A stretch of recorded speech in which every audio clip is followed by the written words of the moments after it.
श्री राधा रमण लाल को प्राकट्य भयो, पूरे ब्रजमंडल में आनंद है गयो।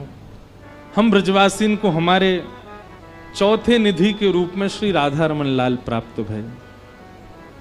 बंधुओं, श्री राधा रमण लाल जी ने अपने साक्षात उपस्थिति का अनुभव कराया श्री गोपाल भट्ट गोस्वामी को। श्री लाल जी प्रकट हो गए तो लाल जी के प्रादुर्भाव के बाद उनकी सेवा का विस्तार हुआ। बहुत ध्यान से सुनना। तो सेवा के विस्तार के रूप में अब प्राचीन भारत में उस समय पर इतनी व्यवस्था तो होती नहीं थी। तो श्री गोपाल भट्ट जी ने एक सेठ जी से कर्जा लिया राधा रमण जी की सेवा के लिए, और जो अवधि बताई थी देने की वो नहीं दे पाए। तो वो सेठ खूब नाराज हो रहे थे, बोले आज हम जाएंगे गुसाई जी से लेके आएंगे, हमारा धन जितना भी है सब देना पड़ेगा इनको। और सेठ जी ने ऐसा मन बनाया था कि कल सुबह भोर में जाएंगे और गोपाल भट्ट गोस्वामी के पास जो मिल जाएगा ले आएंगे। श्री राधा रमण लाल जी को रात भर निद्रा नहीं आई और मन में विचार करने लगे कि सुबह सुबह अगर ये आ जाएंगे और आकर के गोसाई जी को परेशान करेंगे, गोस्वामी जी से आकर के कहेंगे धन दो, हमारी सेवा कैसे हो पाएगी। बंधुओं, एक बात याद रखिए, ठाकुर जी जब सेवा में रहते हैं ना, तो जितना चाव आपको सुबह सुबह उठ करके उनको देखने का होता, उनको भी होता है कि आज ही कैसो नहा धो के तैयार है कि आवे वो मेरे पास। ठाकुर जी को भी हमको देखने का चाव रहता है। इसलिए सेवा में जब जाओ ठाकुर जी की, में कई लोगों को देखा वो बहुत सहज भाव से सेवा में नाइट ड्रेस में चले गए सेवा में, ऐसे नहीं। ठाकुर जी आपको देखने के लिए लालायित रहते हैं। सुबह सुबह जब आप सेवा में जाते हैं तो बहुत सुंदर बन के जाओ, इत्रादि लगा करके बढ़िया सुंदर व्यवस्थित होकर के तब ठाकुर जी को जगावे जाओ। हमको कोई उठाने आ जाए हौवा सा बन के, कितना अजीब लगे। लेकिन भाई सुबह सुबह जिसका मुख देखते हैं पूरा दिन वैसा ही निकलता है। सुबह सुबह कोई ऐसा दिख जाए तो पूरा दिन खराब जाए तो हम कहते हैं सुबह इसी का ही मुख देखा था हमने। तो सेवक को भी चाहिए कि वैसे तो सामान्य रहे, पर जब सेवा में जाए, वो कहे हम घर में ही तो हैं, कहीं जाना नहीं है, क्या पहने, नहीं, सेवा में जब जाओ तो नए वस्त्र पहन के जाओ, भले सेवा के बाद उतार दो, पर ठाकुर जी के सामने बिल्कुल सुंदर बन के जाओ। क्योंकि ठाकुर जी को भी रात भर प्रतीक्षा होती है कि सुबह ये आवेगो, कैसो लगेगो।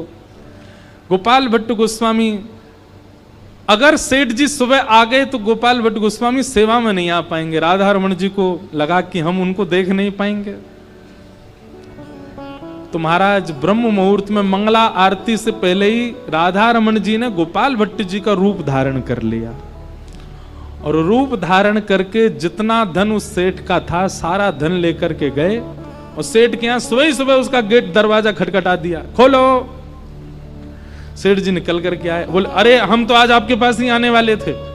बोले ये लो पकड़ो अपना धन सारा, अब नहीं आना हमारे पास, आओ तो दर्शन करने आना और परेशान नहीं करना हमको ज्यादा।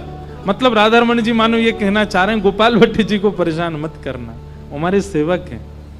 ठाकुर जी बहुत प्रेम करते हैं अपने अर्चक से।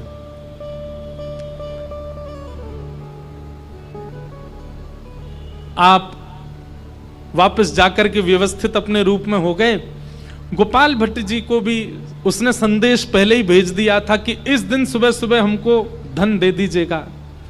तो गोपाल भट्ट जी सेवा आदि से जल्दी जल्दी निवृत्त हुए, और आपने कहा अब धन की व्यवस्था करूं, जो है वही ले जाऊं, उसका कर्जा थोड़ा थोड़ा चुकाना प्रारंभ करूं। आप थोड़ी बहुत सामग्री लेकर के जैसे ही गए सेठ के यहां, सेठ जी ने अरे आइए आइए आप पुनः पधारे, बहुत बहुत स्वागत, क्या सेवा करूं। बोले महाराज आपका ये धन है, आप रखो। आप दे तो गए सारा, अब क्यों लेकर के आए हैं।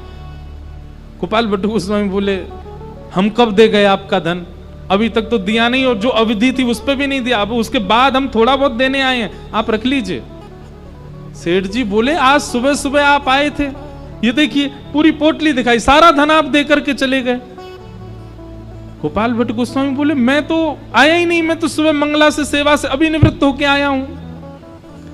सेठ जी बोले भगवान अब मुझसे आप ऐसे आनंद मत लीजिए, आप सुबह सुबह आए थे, आकर के आपने ये भी कहा था कि ये लो धन रखो अपना और हमको परेशान मत करना ज्यादा। गोपाल भट्ट जी के नेत्र बंद हो गए, सेठ जी को हृदय से लगा लिया और कहा, बोले तुम्हारे द्वार साक्षात श्री राधा रमन लाल ही आए थे और वही ये धन दे करके गए, इसको संभाल करके रखना, इसको व्यवस्थित कर लेना, कभी खर्च मत करना। हमारे ठाकुर ही आए थे रूप धारण करके। इतना प्रेम करते हैं। कभी कभी मुझे लगता है हम प्रेम करते हैं ठाकुर जी से कि ठाकुर जी प्रेम करते हैं हमसे। आप जैसी रोटी बना दो पालेंगे, जैसो भोग लगा दो पालेंगे, जैसो श्रृंगार कर दो पहन लेंगे। कई बार ऐसा होता है कि आपको कहीं जाना होता है, ठाकुर जी घर में अकेले छोड़े, आप बेचारे अकेले बैठे हैं, पूरे दिन अकेले रह लेते हैं। जो व्यवहार हम ठाकुर जी के संग करते हैं, कभी किसी अपने के संग करके देखो, पता चल जाएगी आपको। कभी किसी अपने किसी बहुत प्रिय को घर अकेला छोड़ के चले जाओ, कभी किसी अपने बहुत प्रिय को, जैसे ठाकुर जी को आप चना चनौरी खवा देते 3-4 दिन, ऐसे खवा दो, 4 दिन बेटा चनौरी पे ही रह, तू रहेगा, वो नहीं रह सकता। अपनो मानो नहीं है, यही मारे हमसे कोई ना कोई बाधा या कोई ना कोई व्यवधान सेवा में बनता है। ऐसे श्री गोपाल भट्ट गोस्वामी जी के हृदय के श्री ठाकुर जी, प्यारे राधा रमन लाल।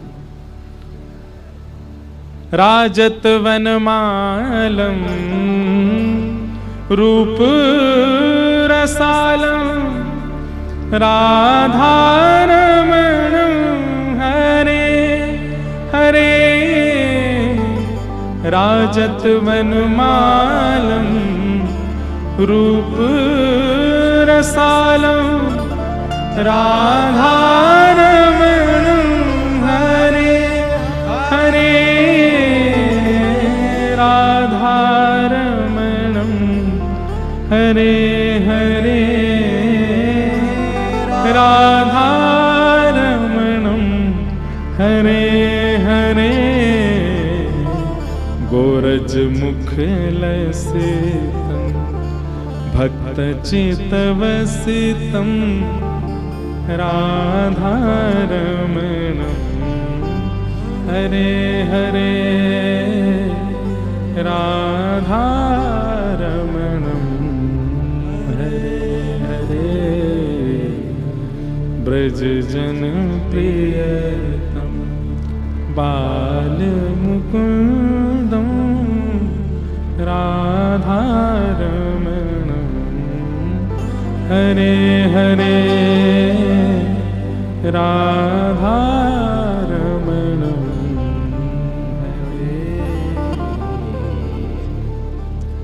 ऐसे श्री राधा रमन लाल, उन्हें हम बारंबार वंदन करते हैं, प्रणाम करते हैं, नमन करते हैं। उनके प्रादुर्भाव की आप सबन को बधाई हो, बधाई हो, बधाई हो। श्री राधा रमन लाल को प्रणाम। अब हम लोग कथाक्रम तो भैया बहुत पीछे चल रहा है अभी, लेकिन हम सीधे 10वें स्कंद पे ही चल रहे हैं। ठाकुर जी का नंदोत्सव मनाएंगे और नंदोत्सव प्रारंभ बधाई से ठीक पहले आज बधाई होगी। खूब ऊधम मचे को महाराज, पहले तैयार रही हो सब। और सुनो, हमारे वस्त्रन को छोड़ दियो बस, बाकी आप लोग खूब आनंद करियो, उछलियो, नाचियो, गइयो, बस वस्त्रन को छोड़ दियो। हम आएंगे बीच में, वही उत्सव ये बीच में हमारे लिए आज ही लगाइए। आज उत्सव मनेगो। मैं अपनी मैया को इकलौता हूँ, मुँह को गेर गार मत दियो भैया। मैं अपने मित्रन को भी इकलौता हूँ, मैं विपराग जी को भी इकलौता हूँ, मैं आप सबन को इकलौता हूँ भैया, मुँह को गेरियो मत। अब सबरे कमर कस के बैठो और सुनो। बधाई उत्सव जैसे ही प्रारंभ होगा, एक बधाई तो हम मंच से गाएंगे, बाकी की बधाई हम नीचे से ही गाएंगे। और बधाई से पूर्व हमारे मध्य आज श्री किशोरी जी के सुंदर यश को गा गा के, जो किशोरी जी जैसी है गई हैं, कछु नहीं तो भैया देखो एक बात सुनो। हमारी किशोरी जी, हमारी लाडली जी, उनके रूप को तो कहा वर्णन करें, पर उनके यश को गावे वाले भी उनके जैसे ही दिखने लगे। तो ऐसे ठाकुर जी के यश को गा करके गौ सेवा के प्रति सबको अग्रसित कर रही हैं, सुंदर भावों से भगवत भाव रख रही हैं। ऐसी देवी चित्रलेखा जी पधारी हैं, उनका भाव हम सुनेंगे और बधाई थोड़ी सी यही गा देंगे, फिर हम शुरू करेंगे। और आज पूरा चंडीगढ़ को मेला ग्राउंड बने को कहा नंदगाम। बोलो वृंदावन बिहारी लाल की जय। अपने महंगे आभूषणन को संभाल संभाल के कहीं धर लियो, अपने चश्मान को उतार उतार के कहीं रख लियो और तैयार रही हो। आज खूब आनंद होएगा, खूब उत्सव होएगा। आइए हम लोग ठाकुर जी के जन्मोत्सव की ओर चलें।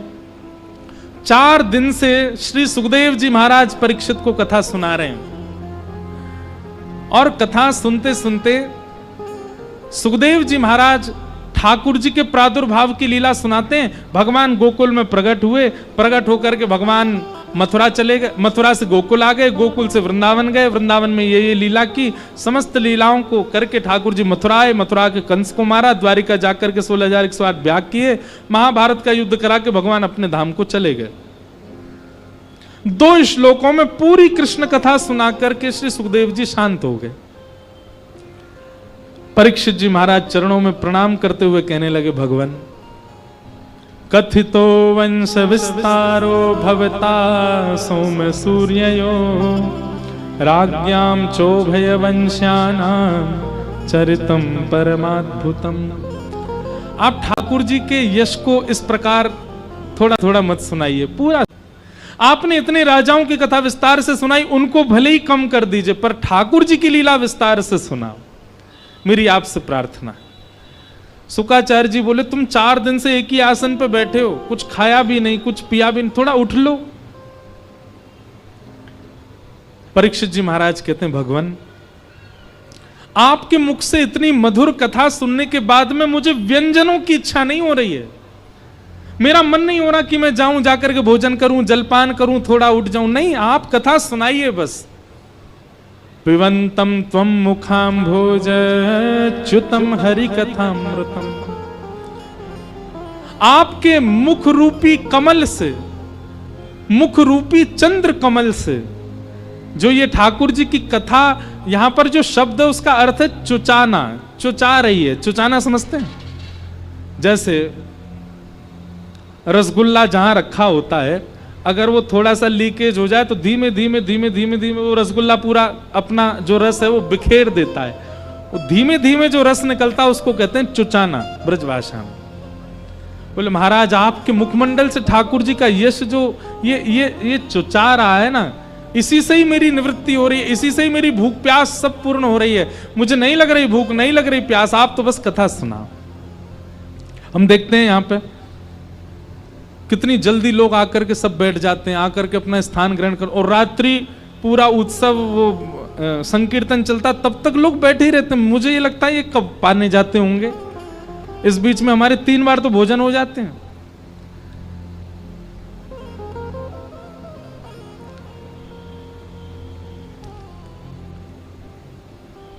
लेकिन इतना भी भूख को सहना हम किस लिए करते हैं? ठाकुर जी के उत्सव के लिए। वो डी पर है, उसको एफ पे करो।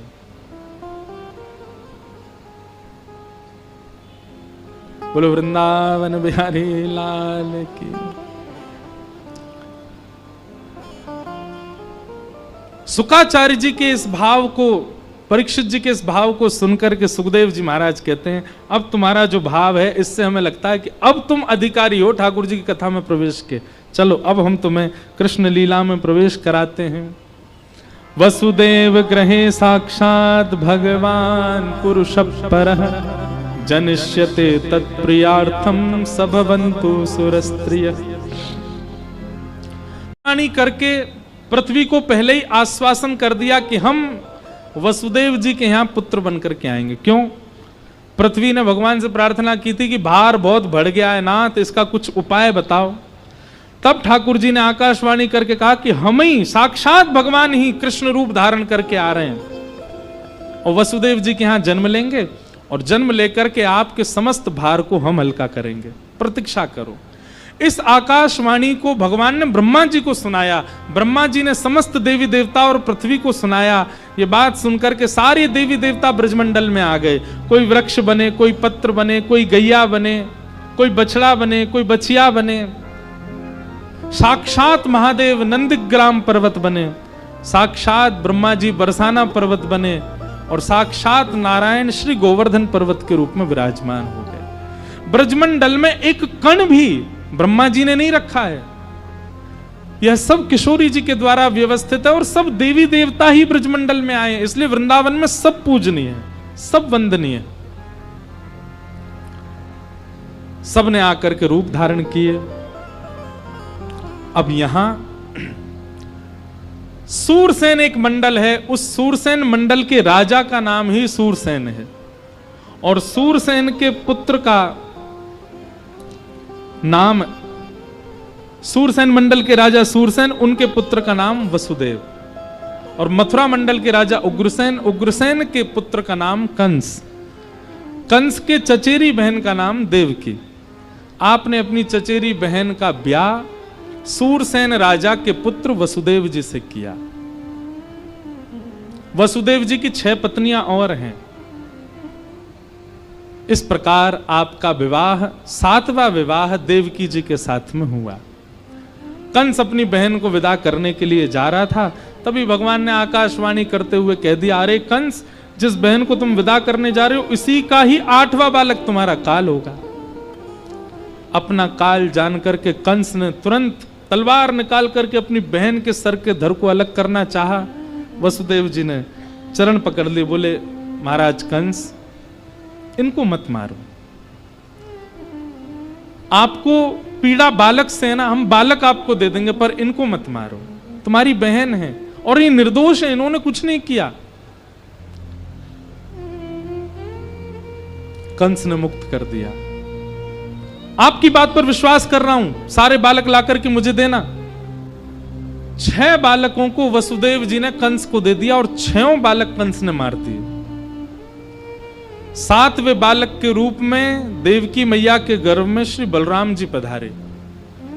लेकिन भगवान ने मन में विचार किया कि भाई बलराम जी जाकर के कहीं उथल पुथल नहीं मचाते, कंस को यही नहीं मार दें, जो क्रिया हमें करनी है वो यही कर देंगे। भगवान ने योग माया वैष्णो देवी का स्मरण किया और स्मरण करके कहा, आप ही जाकर के हमारे जो 7वें भैया पहुंच रहे हैं इनको आप स्थानांतरित करो। अगर आपने हमारा ये काम किया, कलयुग में आपकी खूब पूजा होगी, खूब सेवा होगी, खूब वंदना होगी। और योग माया देवी ने आकर के देवकी मैया के 7वें बालक को स्थानांतरित कर दिया रोहिणी मैया के गर्भ में। रोहिणी जी वसुदेव जी की दूसरी पत्नी है। कंस को खबर मिली कि 7वां बालक गर्भ में ही नष्ट हो गया। अब धीरे धीरे आ रहे हैं 8वें लाला। कंस ने तो महाराज डबल ताले लगवा दिए, सिक्योरिटी हाई कर दी, बोले मेरा शत्रु जन्म लेने वाला है, सब तैयारी रखो। देवकी मैया के गर्भ में साक्षात ठाकुर जी पधारे। बंधुओं एक बात सुनिएगा, हमारे पूज्य पिताजी महाराज कथा में कहते हैं, भगवान ऐसे नहीं आते कि बस ज्योति प्रकट हुई प्रकट है, नहीं, 9 महीना बालकों की तरह ठाकुर जी गर्भ में रहते हैं और मां को पूर्ण वैसा सुख प्रदान करते हैं जैसा अनुभव, जैसा सुख एक बालक के गर्भ में आने पर होता है, वैसा ही अनुभव ठाकुर जी कराते हैं मैया को। जन्म मानवों की तरह ही ठाकुर जी धारण करते हैं, पर विश्राम मानवों की तरह नहीं होता। ठाकुर जी लीला पूरी करके अंतर ध्यान हो जाते हैं, लेकिन बाकायदा 9 महीना ठाकुर जी गर्भ में ही रहते हैं। इसलिए जब गर्भ में भगवान आए तो देवताओं ने भगवान की गर्भ स्तुति गाई। सत्यव्रतम सत्य परम त्रिसत्यम सत्यश्च योनिम निहितम च सत्ये सत्यस्य सत्य मृत सत्यम सत्यात्मकम त्वाम शरणम प्रपन्ना। ये गर्भ स्तुति है, देवताओं ने गाई। भगवान गर्भ में आए और जिस दिन से ठाकुर जी गर्भ में आए, देवकी इतनी सुंदर लगती है, इतनी मनमोहक लगती है कि देवकी को देखते ही कंस के मन के जितने विषाद हैं, जितने विकार हैं, जितना राक्षस तत्व है, वो सब नष्ट हो जाता है। अरे कंस ऊपर ही अपने सैनिकों से कह के जाता है, सुनो नीचे कारागृह में जाकर के मुझको कुछ हो जाता है, मेरी क्रूरता नष्ट हो जाती है, मुझ में दया उत्पन्न हो जाती है। देवकी को देखते ही मेरा मन होता है कि मैं कारागृह खोल दूं, इसको मुक्त कर दूं, इसलिए तुम लोग संभाल के चला करो। जैसे ही मेरे अंदर दया आने लग जाए उठा करके मुझको ले आना। क्यों? जब से देवकी को देखता हूं, पता नहीं क्यों मेरे मन में दया उत्पन्न होती है। इसलिए होती है क्योंकि देवकी के गर्भ में ठाकुर जी। संत जनों को देख करके, उनके वचनामृत सुन करके, उनकी उपस्थिति से आप सुधरते क्यों हैं? निश्चित ही उनके अंदर भगवत तत्व विद्यमान है। उनकी वाणी सुनते ही आपका चित्त झकझोर जाता है, मन में विचार आता है कि अब ये सब नहीं करना। क्यों? क्योंकि उनकी वाणी में श्री किशोरी जी बैठी हैं, उनके मस्तिष्क में ठाकुर जी विराज रहे हैं। इसलिए संत जनों को प्रणाम किया जाता है, वंदन किया जाता है। देवकी मैया के गर्भ में ठाकुर जी। देवकी बड़ी सुंदर लगने लगी हैं। अब वैसे ही सुंदर हैं, पर कारागृह में कोई सुंदर थोड़ी रहता है, परंतु देवकी अब अचानक ही सुंदर लगने लगी हैं। कंस तो जाता है, घंटों देखता रहता है देवकी को, सैनिक पकड़ पकड़ करके लाते हैं। भादों का महीना, मंदम मंदम जलधरा। भादों का महीना आया, मंदम मंदम जलधारा गिर रही है। पवन वायु मंदिराचल पर्वत के निकट गई और वहां जितनी चंदन की लकड़ियां हैं, सबकी सुगंधियों को वायु ने अपने अंदर समेट लिया। पूरे ब्रह्मांड में वह वायु व्याप्त होने लगी। सबको चंदन की सौंधी सौंधी सुगंध आने लगी। मधुर वायु के स्पर्श से सबको चैन लगने लगा। सब गहरी निद्रा में चले गए। केवल दो लोग जागे हैं, देवकी और वसुदेव। मंदम और खूब सुंदर उत्सव होएगो।